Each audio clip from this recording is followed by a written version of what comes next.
Welcome to JTV. Once upon a time, a mining in Africa. And for our final story, let's talk about diamonds. These precious stones, forged under extreme pressure, have been coveted for centuries. But have you ever wondered where the earth hides its most valuable treasure? It's Botswana, home to the richest diamond mine on the planet. A mine that's not just producing gems, but fueling a nation's rise 1 carat at a time. Our next report takes you inside Jaweng, the world's richest diamond mine, which is transforming a country. Diamonds, the precious stones that have fascinated humankind for centuries. They form under extreme pressure and heat deep within the earth, taking billions of years to emerge.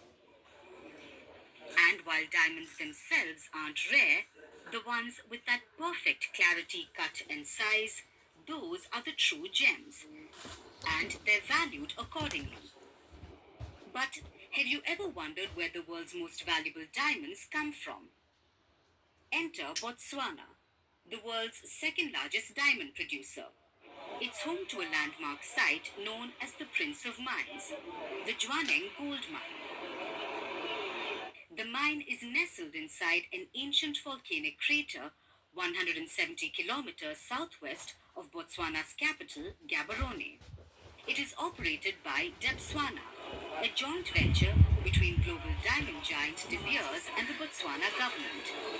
Estimated to be around $1.7 billion, Jwaneng is the richest diamond mine on Earth. The name Jwaneng means a place of gems in Setswana. And it's no exaggeration. The mine sits atop a kimberlite pipe, a volcanic channel that transports diamonds from deep within the Earth's mantle to the surface. Discovered in the 1970s, operations officially began in 1982, and it's been sparkling ever since. In 2023 alone, Jwaneng produced 13.3 million carats, solidifying its title as the world's most valuable diamond mine. The economic impact has been astounding.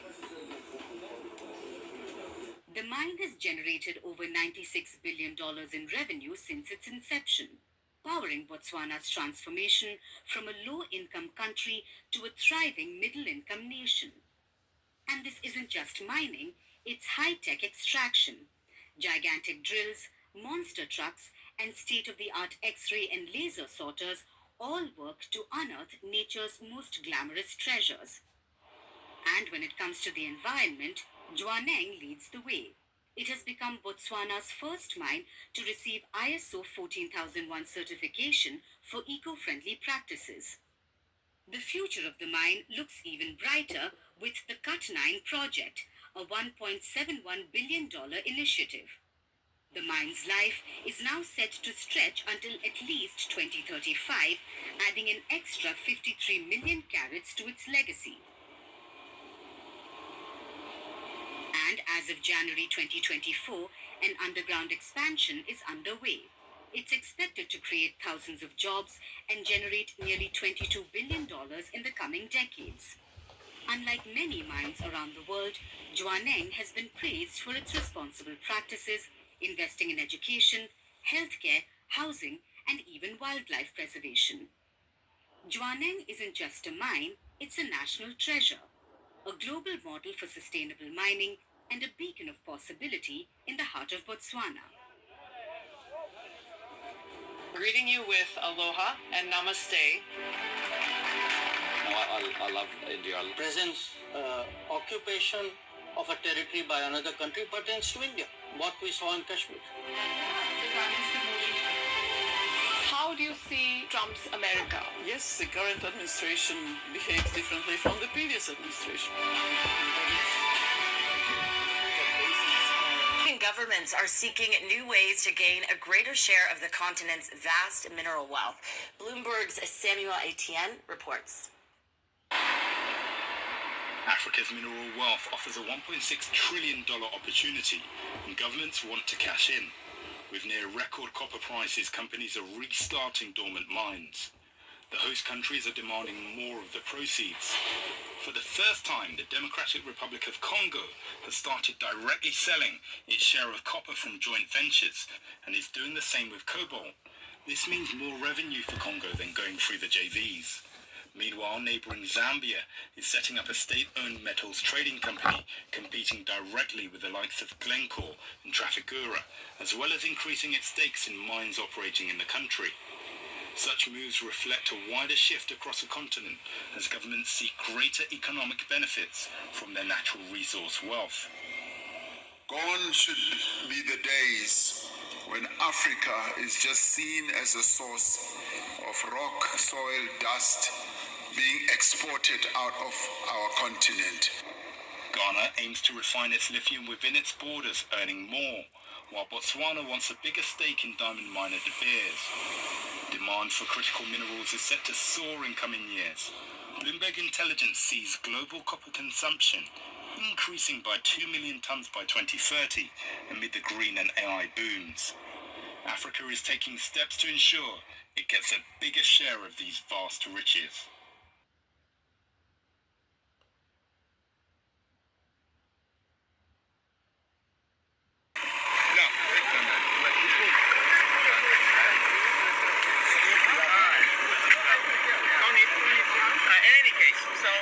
This is the final step, right? If there's going to be a diamond, it's going to be somewhere in here, right? All right, so that's really pretty much it. Hold it. Okay, that's the feeling. All right. Almost like you're fucking it, right? Look good job. Careful. All right.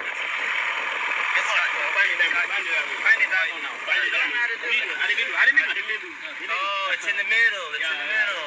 Only one hand. Where's the diamond gonna be here? We lost. Where's the diamond gonna be here? Nowhere. Images that emerged from a gold mine in South Africa, just southwest of Johannesburg. Today, marking the end of a rescue operation where hundreds of miners were trapped for months. We did face some challenges yesterday in the beginning. It's a dangerous operation.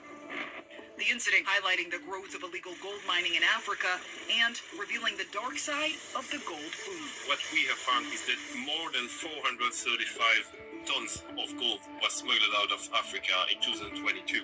While the vast majority of the world's gold comes from large mining companies, gold is also a source of income for millions of small artisanal miners, a source of revenue for many African governments, and the cause of human rights violations and environmental degradation. When you look at Google Earth and you look at a map of Ghana, you will see that a vast majority of the territory is no more green, but it's more brown. So in terms of pollution, not only on the different river, but also for the farming. We traveled to Ghana, West Africa last year for a first-hand look at the gold sector. So it's around 6 p.m. in the evening, and we're heading up a pretty massive hill to try and get a first-hand look at one of these mines to see their environmental impact. More than 60% of Ghana's freshwater sources are contaminated by chemicals and toxins from illegal gold mining. Small-scale miners dig shallow holes across acres of land near bodies of water without refilling holes after the gold is extracted. Mercury, often used to extract gold, can leak into the water. And because it's a cash-driven industry, it's difficult to regulate. Participants are, in some cases, dependent on criminal organizations and may inadvertently contribute to terror financing, money laundering, sanctions evasion, or human rights and labor rights abuses. Undeclared gold is very problematic for several reasons. One, of course, is because no tax can be collected on it. And undeclared gold is also gold on which no control were made, which means that there is a high risk that this gold has been produced in violation of human rights or the environment. The top gold producers are China, Russia, Australia, Canada, the US, and Ghana. Dubai, sometimes referred to as the City of Gold, also plays a critical role and is home to more than 20 gold refineries and 7,000 traders in precious metals and stones. if you want to avoid having gold from the DRC linked to conflict, or I don't know, in Sudan or for Mali or for Zimbabwe, the majority of this illegal gold is exported to the UAE, and from the UAE, a large part of it is also exported to Switzerland, and then from Switzerland, we know that a huge part of gold is also exported to the US. But when it's imported in the US, the majority of the importer will just say, oh, it goes from Switzerland, refined in Switzerland. The origin of this gold would just be Switzerland. But this gold, which is sometimes presented as recycled gold, can be gold which was 2 weeks before in a mine controlled by a jihadist group, by a Wagner group, or by other criminals. In South Africa, workers at illegal gold mines are locally known as zamazamas, meaning one who takes a chance. The chance at wealth now costing lives. This month's incident marking the deadliest encounter at a South African gold mine in recent history. I think we all have a responsibility of consumer, because when you buy an iPhone, when you buy a jewelry, I think you have to know where this gold comes from. And if it's not possible, you have to ask. And if the company where you are buying this is not in a position to give you the answer, then it's a red flag. And earlier, South African police did confirm that at least 87 miners died and over 200 had been rescued. South African authorities have been criticized for their response to the trapped miners. Last year, one South African minister said the government would not send help, but instead smoked the trapped miners out, cutting off food and water supplies. That stance was largely criticized, and you can see our full reporting at cnbc.com. Thousands of unregulated, unmonitored mines in the DRC. It's crawling with children, working like modern-day slaves. A 12-hour-long day of punishing work may earn them the equivalent of £1. Although one of the poorest countries on earth, DRC is rich in minerals. But a history of brutal colonial exploitation looks like being repeated now in 2017. Much of it's mined by hand with rudimentary tools in harsh, potentially hazardous conditions. And wretched whether or not, the rush is on for a mineral the DRC has in great abundance, cobalt, and it's fast becoming more precious than gold. It's a critical ingredient in lithium-ion batteries which power smartphones and laptops. An army of children are at the heart of the mining production. Wearing no shoes and in the most wretched conditions, Dorsan is ordered to retrieve the sack he's forgotten. There's an urgency now. The rains make this dangerous work even more risky, and Dorsan's told in no uncertain terms he risks a beating if he messes up again. Dorsan, with Richard beside him, have worked all day. They're 8 and 11 years old. Even this punishing work doesn't guarantee enough for food. Dorsan hasn't eaten for 2 days now. This is what helpless looks like. And he's one of the children making millions for multinational corporations in America and China whilst they suffer in squalor. For this, they'll get maybe 8 British pence a day.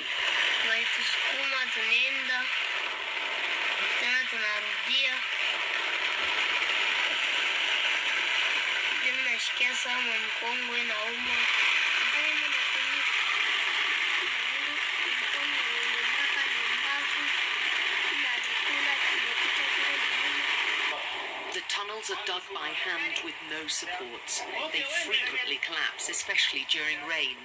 The miners climb down using holes carved in the rock and no safety equipment. This most precious of minerals is often extracted and sorted by tiny hands. They don't wear gloves or masks, yet the World Health Organization says exposure to cobalt and breathing in its dust fumes can cause long-term health problems. We visited 5 different mines across the south of DRC and found all used child workers. Monica's the youngest worker in this group at just 4. But even those barely able to walk have lost their childhoods to mining. Natalie's 12 years old. My fingers hurt, she tells us. Miles away, on a different site, Makumba Mateba shows us the cobalt tunnel he's dug with 3 of his friends. It's physically tough work. They removed all this rock by hand over nearly 4 months. It's incredibly insecure for them. Although this is really rich in minerals and it's going down just 15 meters, there's no support bars, they have no protective masks or protective equipment at all. And right at the bottom, I can see water. It's his village's water which Makumba's convinced has caused his health problems. After a lifetime of drinking it, he has a huge tumour on his throat. Quand on est en train de travailler à Kitowe, là on cultive la tomate, en train de cultiver si j'ai soif, je pars puiser de l'eau. There are countless reports of other health problems from those living nearby and working on the mines. On trouve c'est les infections, mingi ni mama infection, njere tunaona huko. Kasi mama anatumika makariere sana, tazama mtoto na ma-infection shulungula, mingine kuna bima buton, mingine njere tunaona tu makozi linatoka mama wa mimba nenda makariere. These twins are just 2 days old, and although small, so far they're healthy, to the relief of their mother. Maminereishi unaleta maproblemu kama huyu mwanamke unaenda kutumika, inaleta maproblemu difficulty kama kuna mimba. Shi mwanamke ni mama yangu kunetupeleka kukosa mama yangu kunetupeleka tunaenda kutumika. But even if they stay healthy, the twins face a lifetime of hard labour as soon as they can walk. The children's cobalt is sold cheaply to mostly Chinese traders who refilm secretly. They don't ask questions about where their cobalt comes from or who's worked to extract it. They just want the best price. The black part, it's cobalt. Even those who aren't Chinese, this trading market has Indian owners, told us they sell onto the dominant Chinese exporter of cobalt, CDM. The cobalt first mined here is then sold again to the Chinese parent company, which then supplies some of the world's biggest battery makers. And those batteries, with ingredients which originated in DRC, end up in, for instance, smartphones. It's an intricate supply chain which allows easy deniability for the multinationals making huge profits. An investigation last year by Amnesty found similar human rights abuses. Nothing appears to have changed. Most of these child miners will never own a smartphone. They barely survive from day to day. And many other children like Dorsan will be back again tomorrow, digging out one of the most sought-after minerals of our time for a pittance.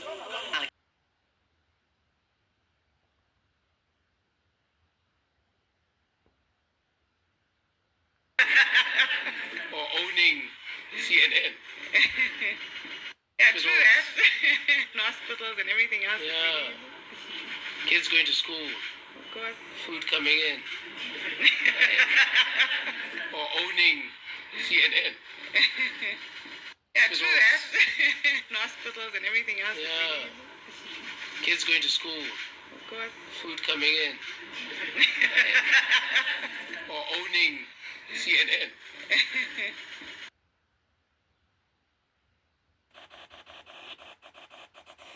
More than 1,000 fortune seekers have flocked to a village in South Africa's KwaZulu-Natal province to dig for what they believe to be diamonds after a discovery of unidentified stones in the area. The diamond rush started on Saturday after a local herder made a find in an open field. Aruna Iyengar has the story. Jubilation at the discovery of gems in the village of Kwahlati in KwaZulu-Natal province. Fortune seekers believe these gems could change their lives. I've never seen or touched a diamond in my life. It's my first time touching one here. I hope this will make a difference at home because we're really struggling. So I hope things will be better. But are they diamonds or quartz crystals? That's yet to be determined. South Africa's Mines Department is sending a team of geological and mining experts to the site to analyse the stones. And the provincial government has tried to stop the digging, saying it's illegal mining activity. Illegal Local or not, there's a brisk trade in these stones by those hoping to make some money. Many here struggle to earn a living. South Africa's unemployment rate is running at 32%. Youth unemployment is at a record high. After pictures and videos of the gems circulated on social media, people have travelled from all over South Africa to come here, and this is what it means. This means our lives will change because no one had a proper job. I only do odd jobs. When I returned home with the stones, the family was really overjoyed. This will really help the community.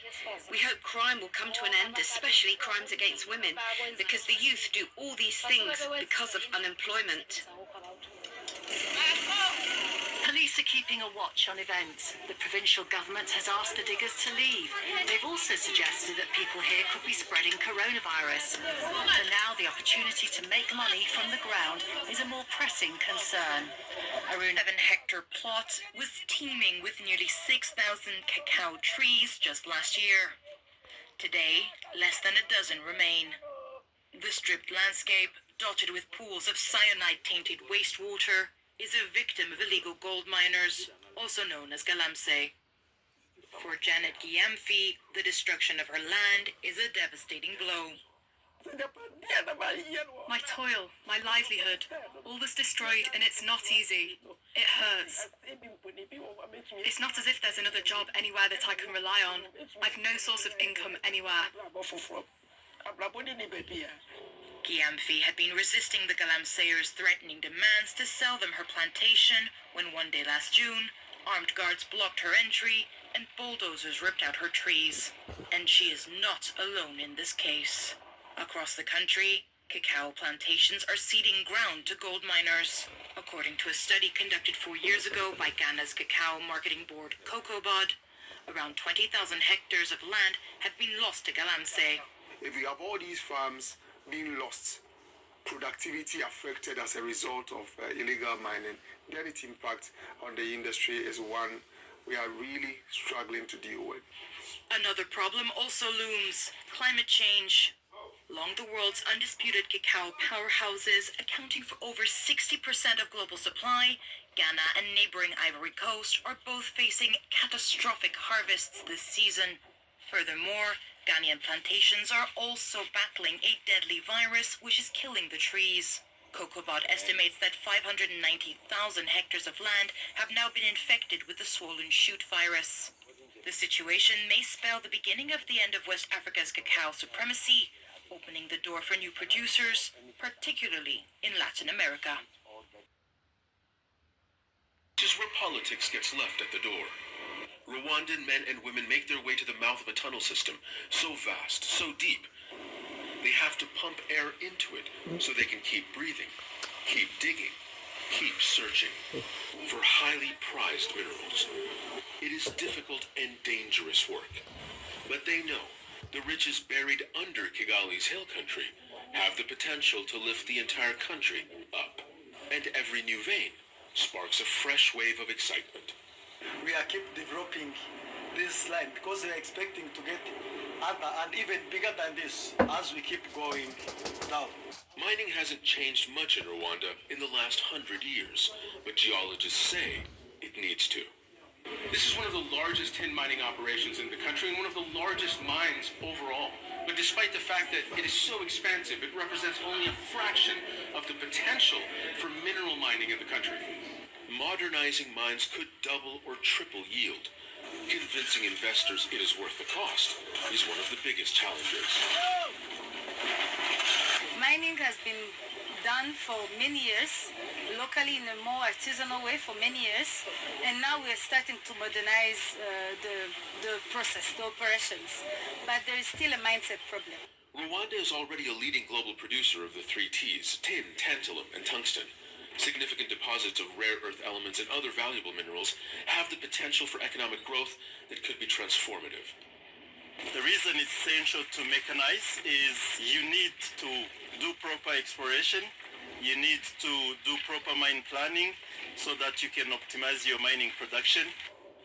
Rwanda's government says accusing it of exploiting the DRC's resources is a strategy to undermine its strategic interests amid a scramble for resources by regional and Western actors. Rwanda wants to become a hub for the industry, but this remains ambitious.